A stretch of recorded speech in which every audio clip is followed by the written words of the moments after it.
Hello students, how are you all. Welcome back to my YouTube channel. My name is Rafaqat. जैसा कि आप सभी को पता है, क्लास 12th का चैप्टर नंबर 3 का इंट्रोडक्शन लास्ट वाली वीडियो में कंप्लीट कर चुके थे। आज के इस वीडियो में बच्चों स्टार्ट करने वाले हैं क्लास 12th की एक्सरसाइज 3.1। अब 3.1 को स्टार्ट करने जा रहे हैं, तो जिसका फर्स्ट क्वेश्चन जो है बुक का, वो आप यहाँ देख सकते हैं। आपकी बुक में देखेंगे तो आपको सेम क्वेश्चन यहाँ मिलने वाला है। चलिए समझते हैं क्या लिखा हुआ है। जैसे कि आपको एक मैट्रिक्स दे रखी है ए। अब इस मैट्रिक्स के अंदर आप देख सकते हैं ये एलिमेंट्स यहाँ गिवन है, ठीक है। अब आपको यहाँ पर तीन चीजें पूछा है। सबसे पहले तो ऑर्डर बताना है, दूसरे नंबर पे आपको टोटल नंबर ऑफ एलिमेंट्स बताना है, और तीसरे नंबर पे आपको इन एलिमेंट्स की वैल्यू लिखना है, ठीक है बच्चों। अब मेरी बात सुनना, अगर आपने इंट्रोडक्शन कंप्लीट नहीं किया ना, तो सबसे पहले इंट्रोडक्शन कंप्लीट कर लेना। इंट्रोडक्शन आपका कंप्लीट होते ही ये क्वेश्चन आपको बच्चों की तरह लगेंगे, आप फटाफट इसका आंसर दे सकते हैं। तो बच्चों बिना कुछ देर किए स्टार्ट करते हैं। देखिए सबसे पहला पार्ट में आपसे बोला है कि ऑर्डर बताना है। क्या बताना है बच्चों आपको? ऑर्डर। अब मैंने क्या कहा था, ऑर्डर को सिर्फ मल्टीप्लाई फॉर्म में लिखना होता है, ना कि मल्टीप्लाई करके। अब मल्टीप्लाई में कैसे लिखते हैं? आगे तो जितनी रो है वो लिख देते हैं, और पीछे जितने कॉलम है उन्हें लिख देते हैं। अब इसके अंदर रो कितनी है, तो आपको मैंने बताया था हॉरिजॉन्टल जो लाइंस होती है उनको रो कहा जाता है। तो यहाँ हॉरिजॉन्टल लाइंस कितनी है? 3 है। तो यहाँ पर आपके पास जो लाइन है वो 3 हो जाएगी, मतलब रो जो है वो 3 हो जाएगी। और पीछे लिखते हैं कॉलम्स को। कॉलम मतलब ये पीछे वाले जो खड़े वाले जो लाइंस है ना, जिसे बोलते हैं अपन वर्टिकल लाइन, तो इनको आप काउंट कर लो। यहाँ पर ये कितने आ रहे हैं, तो यहाँ पर ये आ रहे हैं 4। तो बस इन दोनों का मल्टीप्लाई ही क्या है? ऑर्डर है। मैंने आपको इंट्रोडक्शन में बहुत अच्छे से बताया था, आप वहां से देखोगे तो आपको क्वेश्चन मेरे को भी बताना नहीं पड़ेगा, खुद ब खुद आप कर लोगे। अब जैसे कि बच्चों यहाँ पर टोटल नंबर ऑफ एलिमेंट्स पूछ रहा है वो, तो देखिए यहाँ पर नंबर ऑफ एलिमेंट्स आपको निकालना है, मतलब इसके अंदर कितने एलिमेंट्स है। तो मैंने इसके 2 तरीके बताए थे।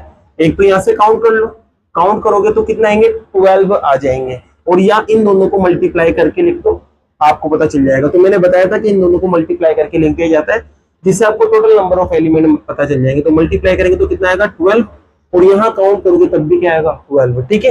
ये भी मैंने इंट्रोडक्शन में बताया था। अब बात करते हैं बच्चों तीसरे नंबर पे।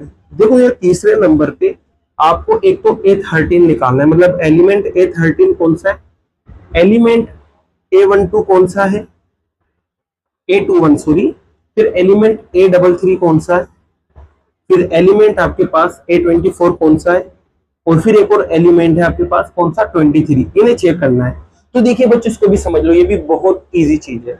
इसमें क्या है बच्चों, ये आगे वाला जो नंबर है ना हमेशा रो को बताता है, और पीछे वाला नंबर किसको बताता है? कॉलम को।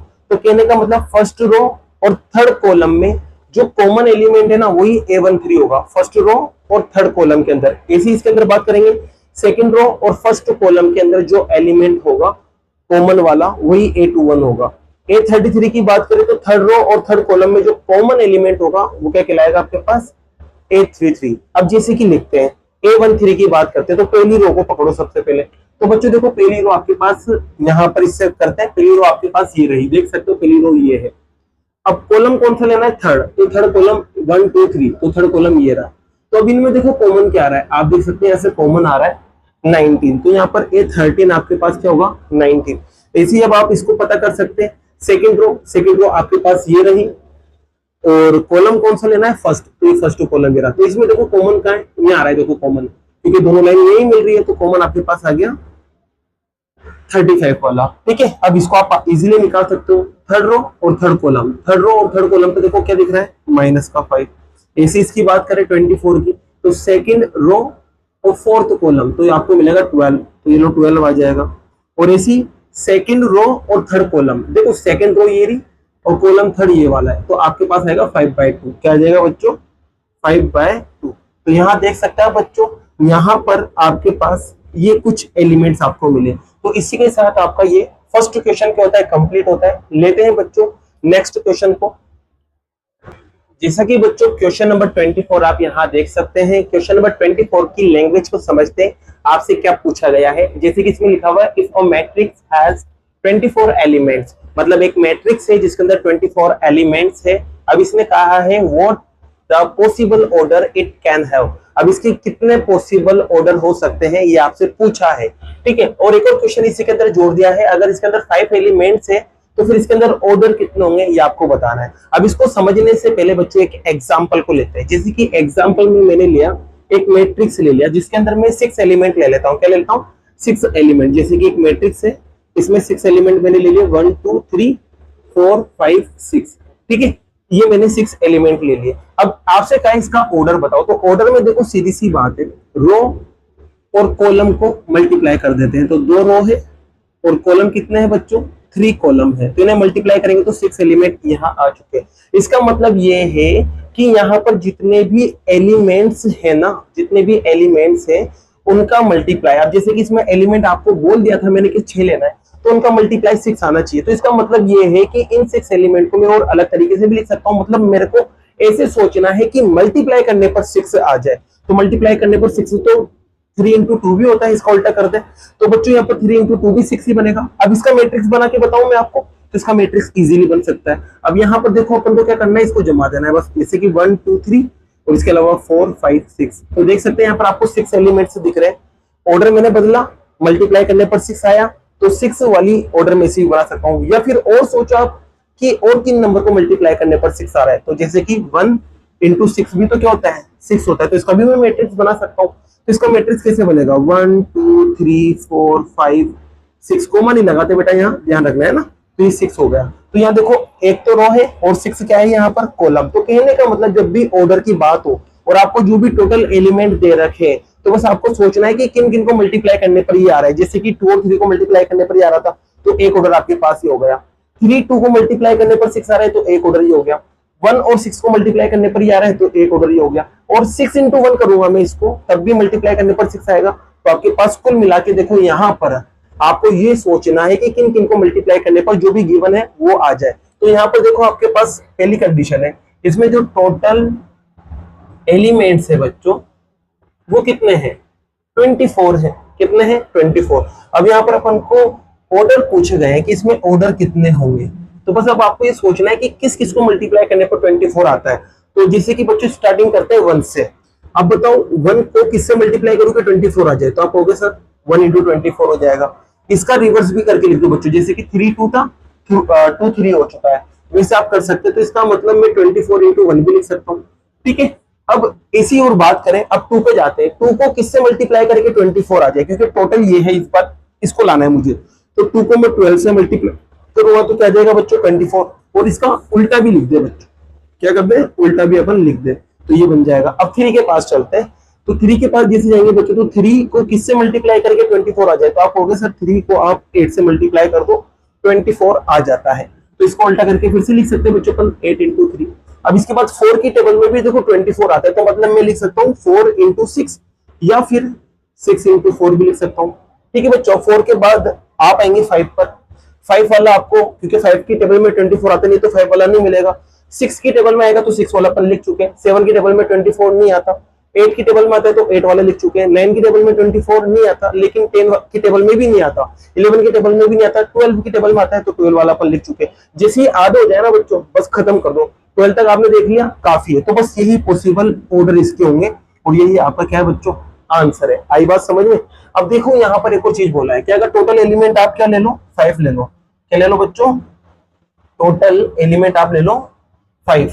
ये लो टोटल एलिमेंट मैंने ले ली 5। अब बस आपको यहाँ पर ऑर्डर निकालना है। तो बस अब आपको ये सोचना है कि 5 किस किस को मल्टीप्लाई करने पर आता है। जैसे कि 1 को अगर मैं किससे मल्टीप्लाई करूं कि 5 बन जाए, तो आप कहोगे सर 1 को मल्टीप्लाई कर दो 5 से, जिससे 5 आ जाएगा, तो टोटल एलिमेंट आपको पता चल जाएंगे। इसी इसको उल्टा करके लिख दो 5 इंटू 1। ठीक है, इसके अलावा और कौन से 2 नंबर है जिन्हें मल्टीप्लाई करने पर 5 आता है? आप कहोगे सर और कोई भी नहीं इनके अलावा। तो मतलब जब एलिमेंट 5 होंगे तो ऑर्डर कितने बनेंगे? 2 ही बनेंगे। और जब एलिमेंट 24 होंगे तो आप देख सकते हैं ऑर्डर कितने बन रहे हैं, काउंट कर लेना। ठीक है, तो इसी के साथ ये क्वेश्चन नंबर 2 कंप्लीट होता है। लेते हैं क्वेश्चन नंबर 3 को, जो कि सेम टू सेम इसी की तरह है। तो लेते हैं क्वेश्चन नंबर 3। तो बच्चों देख सकते हैं क्वेश्चन नंबर 3 में बस हल्का सा चेंज है। यहाँ पर पहले 24 था, अब 18 आ चुका है। यहाँ 5 था, अब क्या आ चुका है? 13 आ चुका है। बस इतना सा चेंज है और सेम लाइन लिखी हुई है क्वेश्चन नंबर 3 में। तो देखिए सबसे पहले अगर टोटल एलिमेंट्स आप क्या लें 18, तो यहाँ पर ऑर्डर कितने बनेंगे उन्हें चेक करते हैं। तो देखिए बच्चों मैंने कहा है स्टार्टिंग करना है आपको 1 से। तो 1 को किससे मल्टीप्लाई करें कि 18 आ जाए? आप कहोगे सर 18। अब इसका रिवर्स करके लिख दो डायरेक्ट, है ना, 18 इंटू 1। तो 2 ऑर्डर तो ये कंप्लीट हो गए। अब 2 की टेबल में भी 18 आता है, तो इसका मतलब 2 को किससे मल्टीप्लाई करके 18 आ जाए, आप हो गए 9 से। इसका भी रिवर्स करके हाथ हाथ आप लिख दीजिए। फिर इसके अलावा 18 और किसकी टेबल में आता है, 3 की टेबल में भी आता है, तो 3 इंटू 6 कर सकते हैं या फिर 6/3 कर सकते हैं, ये भी आपके पास हो गया। फिर 3 के बाद 4 की टेबल में ये नहीं आता, 5 में ये नहीं आता, 6 में आता है, तो 6 का आपने लिख चुके हैं। 6 के बाद 7 में ये नहीं आता, 8 में ये नहीं आता, 9 में आता है, 9 वाला भी आप लिख चुके हैं। हाफ हो चुका है बच्चों, तो बस यही आपके पास ऑर्डर बनेंगे। ध्यान रखना जो भी नंबर यहाँ लिखा हुआ उसके हाफ तक आप लिख दो, उसके आगे आपको चेक करने की जरूरत नहीं। जैसे कि यहाँ पर 8 है, तो 8 का हाफ है 9, तो 9 बाय कुछ होगा, जैसे कि यहाँ लिखा हुआ है 9/2, तो इसके अलावा और आगे कुछ यहाँ मिलने वाला नहीं है। तो जैसे ही हाफ हो जाए तो उसके आगे आप चेक भी मत करना, ठीक है। तो यहाँ पर आपके पास ये हो चुका है, तो यहाँ देख सकते हैं इतने ऑर्डर बने और ये आपका क्या आंसर है। अब कहा है कि एलिमेंट कितने कर दें, 13, तो ये लो बच्चों 13 कर दिए। अब 13 कर देंगे तो देखो बच्चों सबसे पहले 1 से शुरू करते हैं, 1 इंटू 13 तो बनेगा इसी, और 13 इंटू 1 भी बनेगा। अब इसके अलावा देखते हैं 13 और किसके टेबल में आता है, तो आप कहोगे सर 13 और किसी की टेबल में आता ही नहीं क्योंकि प्राइम नंबर है, तो इसका मतलब सिर्फ 2 ही ऑर्डर यहाँ बनेंगे और ये आपका क्या है बच्चों आंसर है। तो क्वेश्चन नंबर 3 भी आपका कंप्लीट होता है। लेते हैं बच्चों नेक्स्ट क्वेश्चन को, क्वेश्चन नंबर 4 को। जैसा कि बच्चों क्वेश्चन नंबर 4 आप यहाँ देख सकते हैं, क्वेश्चन नंबर 4 में देखिए आपको एक मैट्रिक्स बनाना है, यहाँ पर एक मैट्रिक्स का कंस्ट्रक्शन करना है। अब मैट्रिक्स जो है ना उसका ऑर्डर आपको दे रखा है, कितना दे रखा है 2/2 दे रखा है, देख सकते हैं। अब इसके अलावा जो मैट्रिक्स है उसकी फॉर्म आपको दे रखी है A=AIJ, मतलब यहाँ पर ये AIJ एक तरह से एलिमेंट्स को रिप्रेजेंट कर रहा है। अब इस AIJ के लिए मतलब नंबर लाने के लिए आपको AIJ की कंडीशन यहाँ पर दे रखी है। अब देखिए बच्चों जब भी ऐसी कंडीशन आ जाए तो बस आप ऑर्डर देख लो, सबसे पहले क्या देख लो, ऑर्डर आपको 2/2 का दे रखा है, तो यहाँ पर आपको कहने का मतलब 4 एलिमेंट्स वाला मैट्रिक्स बनाना है। क्या बनाना है, 4 एलिमेंट्स वाला एक मैट्रिक्स। तो जैसे कि मैं मान लेता हूं यहाँ पर एक मैट्रिक्स है ए। अब ये जो मैट्रिक्स है ना वो कितने का है, 2/2 का, तो इसको मैं देखो ओपन करके इसे लिख देता हूँ 2/2 का बनाने के लिए। ये लो मैंने 2/2 का एक मैट्रिक्स बना लिया। इसका मतलब यहाँ पर एक एलिमेंट आएगा, एक यहाँ पर आएगा, एक यहाँ पर आएगा और एक यहाँ पर आएगा। अब इसका मतलब है बच्चों यहाँ पर चलो एक एलिमेंट मैंने लिख दिया ए, और यहाँ पर भी लिख दिया ए, यहाँ पर भी लिख दिया ए, और यहाँ पर भी लिख दिया ए। इसका मतलब है पहली रो पहला कॉलम, तो पहली रो पहला कॉलम हो जाएगा। इसका मतलब है पहली तो रो और कॉलम सेकंड हो जाएगा, तो इसका मतलब पहली रो और सेकंड कॉलम। इसका मतलब है बच्चों सेकंड रो और पहला कॉलम, तो ये सेकंड रो पहला कॉलम हो जाएगा। और यहाँ की बात करें तो सेकंड रो और सेकंड कॉलम हो जाएगा, इसका मतलब 2 और 2 हो जाएगा। तो यहाँ पर ये नंबरिंग आपको देना आ गई होगी। अब बस आपको काम क्या करना है, आपको A11 निकालना है, A12 निकालना है, A21 निकालना है और एक A22 निकालना है। और इनको निकालने के लिए आपको फर्स्ट कंडीशन, सेकंड कंडीशन और थर्ड कंडीशन का इस्तेमाल करना है। जैसे कि देखो बच्चों फर्स्ट कंडीशन में बात करें, आपके पास दे रखा था AIJ इक्वल्स टू, आपके पास दे रखा था I+J का होल स्क्वायर अपॉन 2। ठीक है, अब देखिए मुझे निकालना है A11। क्या निकालना है बच्चों, A11। तो यहां आप कंपेयर करो, I की जगह 1 आ चुका है, J की जगह भी 1 आ चुका है, तो इसका मतलब I की जगह 1 और J की जगह 1 रख सकता हूं मैं यहाँ पर। तो I की जगह भी 1 आ जाएगा, J की जगह भी 1 और इसका स्क्वायर और अपॉन में 2। अब डायरेक्ट कैलकुलेशन करेंगे, दोनों को प्लस करेंगे 2 का स्क्वायर 4 और 4 2 से कैंसिल होगा तो 2 मिल जाएगा। ऐसी बात करें बच्चों A12 की, तो अब यहाँ देखो I की जगह तो 1 आ गया और J की जगह 2 आ गया, तो यहाँ रखते हैं I की जगह 1, J की जगह 2 और इसका स्क्वायर और अपॉन में 2। बच्चों यहाँ देखो इन दोनों को प्लस करेंगे, 3 का स्क्वायर 9। अब 9 2 से नहीं कट होता तो इसको एज इट इज लिख देंगे 9/2। आई बात समझ में? तो ये दोनों मिल चुके हैं। अब इसकी बात करते हैं किसकी, A21 की। तो A21 को देखेंगे तो I की जगह तो 2 आ रहा है और J की जगह 1 आ रहा है, तो यहाँ I की जगह 2 और J की जगह 1 रखना है। तो 2 + 1 का होल स्क्वायर और अपॉन में 2। ये भी प्लस करने पर 3 बनेगा, 3 का स्क्वायर 9 आएगा, 9 2 से कैंसिल नहीं होता तो 9/2 ही रहेगा।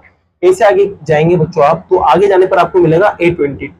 अब A22 का मतलब ये है I की जगह भी 2 और J की जगह भी 2, तो रखो यहाँ पर I की जगह 2 J की जगह 2, तो यहाँ पर आपके पास आएगा 2 + 2 का होल स्क्वायर अपॉन 2। ये 4 बन जाएगा, 4 का स्क्वायर 16 होता है, 16 को 2 से कट करेंगे तो 8 आएगा। तो बच्चों बस अब आपके मैट्रिक्स तैयार है। ये जो मैट्रिक्स है ना वो तैयार है 2/2 का। जैसे कि A11 की बात करें तो A11 कितना मिला आपको, तो A11 आपको मिला 2। A21 की बात करें तो A12 की बात करें तो कितना मिला आपको 9/2। A21 की बात करें तो A21 आप देख सकते हैं ये भी 9/2, और A22 की बात करें तो A22 आपको मिला 8। ये आपके पास 2/2 का मैट्रिक्स तैयार, और यही आपका क्या है बच्चों आंसर है। तो बात समझ आ गई होगी आपको। सीधा सा करना क्या था, जो भी मैट्रिक्स दे रखी जितने भी एलिमेंट हो तबड़ा पहले मैट्रिक्स बनाओ, फिर उसके बाद उसका नंबरिंग कर दो ऑर्डर और कॉलम के अकॉर्डिंग। फिर यहाँ पर आपको नंबर ऑटोमेटिक पता चल जाएंगे। आई की जगह क्या रखना है, जे की जगह क्या रखना है, आपको डायरेक्ट आई और जे की वैल्यू रख के सोल्व करते जाना है, आपका मैट्रिक्स तैयार हो जाएगा। जैसे कि ये भी जो मैट्रिक्स है, मतलब इसमें जो एलिमेंट है वो भी 2 × 2 का है, तो मतलब सेम कहानी बनेगी। तो सेकंड क्वेश्चन को लेते हैं बच्चों अपन यहाँ पर, किसको, सेकंड को। सेकंड में देखो ए आई जे क्या लिखा हुआ है, I/J। क्या लिखा हुआ है बच्चों, I/J। अब कुछ भी नहीं करना, मुझे ये सारे के सारे एलिमेंट यहाँ पर निकालना है। क्या करना है, सारे के सारे एलिमेंट यहाँ निकालना है। चलो निकालते हैं। तो देखो बच्चों यहाँ पर क्या करेंगे, आप I की जगह 1 रखेंगे और J की जगह भी क्या रखेंगे बच्चों 1, क्योंकि जब A11 निकालूंगा तो I की जगह भी 1, J की जगह भी 1, दोनों कैंसिल होंगे तो 1 बनेगा। फिर I की जगह 1, J की जगह 2, कैंसिल नहीं होगा, एज इट इज रहेगा। इसकी बात करें बच्चों तो यहाँ पर I की जगह तो 2 और J की जगह 1, कैंसिल होने पर 2 बन जाएगा। I की जगह भी 2 और J की जगह भी 2, कैंसिल होगा तो क्या बनेगा 1 बनेगा। तो इसका मैट्रिक्स का जो शक्ल आएगा बच्चों वो कुछ इस तरह से आएगा। सबसे पहले 1 आया, फिर 1/2 आया, फिर 2 आया, फिर उसके बाद 1 आया, और यही क्या है बच्चों आपका आंसर। तो क्वेश्चन नंबर सेकंड भी कंप्लीट होता है, इसको नोट कीजिए। फिर लेते हैं क्वेश्चन नंबर थर्ड को। तो क्वेश्चन नंबर थर्ड में आप देख सकते हैं A_I_J आपको क्या गिवन है बच्चों, तो A_I_J आपके पास गिवन है I+2J और इसका स्क्वायर और अपॉन में 2। ठीक है, तो चलो इसको भी सॉल्व करते हैं। तो यहाँ पर ये चारों ही मुझे एलिमेंट निकालना है, क्योंकि ये भी 2/2 का ही क्या है मैट्रिक्स है। तो यहाँ पर देखो I की जगह 1 और J की जगह आपको 1 रखना है। जब इसकी बात करें यहाँ पर I की जगह 1, J की जगह 2, I की जगह 2, J की जगह 1, I की जगह भी 2 और J की जगह भी 2। ठीक है, तो वैल्यू रखते हैं। तो सबसे पहले 1 रखते हैं यहाँ पर। जैसे कि देखो बच्चों यहाँ 1 रखा और यहाँ 1 रखते ही 1 को 2 से इंटू करेंगे तो 2 आएगा, और इसका स्क्वायर और अपॉन में 2, प्लस करेंगे 3 का स्क्वायर 9 2 से कैंसिल नहीं होता, तो 9/2 एज इट इज। चलिए बच्चों इसकी बात करते हैं। तो यहाँ पर I की जगह 1 आ जाएगा, 2 एज इट इज, J की जगह भी क्या आएगा 2, तो 2 × 2 कितना बन जाएगा 4, और इसका स्क्वायर कर देंगे और नीचे चल रहा है 2। बच्चों इसको जब प्लस करेंगे तो 5 आएगा, 5 का स्क्वायर 25 होता है, 25 2 से नहीं कैंसिल होता, तो एज इट इज रहेगा। 2 1 की बात करते हैं, तो चलो I की जगह तो 2 रखते हैं, प्लस J की जगह 1 रखेंगे तो 1 × 2 2 बनेगा, तो ये लो 2 आ गया, और इसका क्या चल रहा है बच्चों स्क्वायर, और अपॉन में क्या चल रहा है 2। अब देखिए यहाँ पर 2 + 2 4 का स्क्वायर 16 को 2 से कट करेंगे तो 8 आ जाएगा। अब 2 रखते हैं बच्चों, चलो यहाँ 2 रखते हैं, तो यहाँ पे 2 आ गया। जैसे यहाँ 2 रखेंगे तो 2 × 2 4, तो ये 4 यहाँ लिख दिया मैंने, और ये 4 पे यहाँ पर क्या है स्क्वायर, और अपॉन में क्या चल रहा है 2। अब देखो ये कैलकुलेशन करते हैं, 6 आ गया, 6 का स्क्वायर 36, और 36 को 2 से कैंसिल करते हैं तो क्या आता है 18। तो यहाँ पर आपके पास मैट्रिक्स क्या होगी, चलिए लिखते हैं। एक तो आएगा 9/2, फिर अगला वाला आएगा आपके पास 25/2, अगला वाला आपके पास आएगा 8, और अगला वाला आएगा आपके पास 18। तो यहाँ देख सकते हैं आपके पास मैट्रिक्स तैयार हो चुकी है 2/2 की। तो ये तीनों क्वेश्चन भी बच्चों आपके क्या होते हैं कंप्लीट होते हैं। अब बाकी के जो क्वेश्चन है वो नेक्स्ट वीडियो में करते हैं। अगर वीडियो पसंद आई और ये क्वेश्चन आपको समझ आया हो तो वीडियो को लाइक कीजिए, चैनल को सब्सक्राइब कीजिए। Thank you so much.